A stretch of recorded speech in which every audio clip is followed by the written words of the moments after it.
Welcome to the channel, The Prodigal Daughter Hub. So, Sandra, paano nakatulong sa yung pananampalataya mo sa Diyos nung nagkaroon ka ng depression?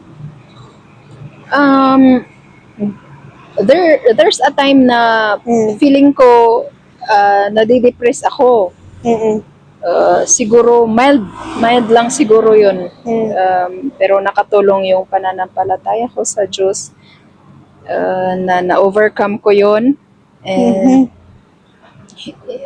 um, at saka yung kailangan mo talagang tulungan yung sarili mo.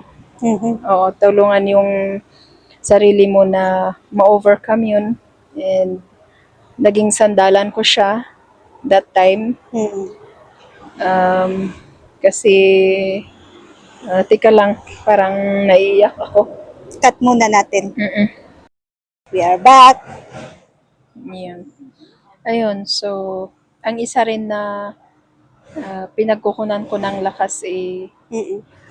sa mga, syempre sa mga anak ko, paano na sila pag nag-give up ako, ganun. Tama. And that time, very thankful din ako sa iyo kasi uh,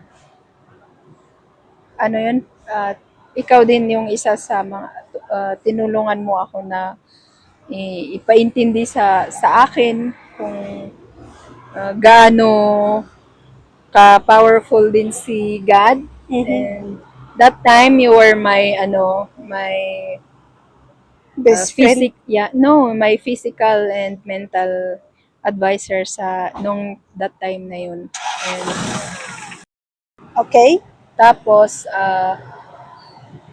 natutunan ko talaga dun is uh, wala ka talagang ibang tatakbuhan kundi yung mas palawakin pa yung pananampalataya mo sa Panginoon. Tama. So, salamat po sa pagkikinig. Dito kami sa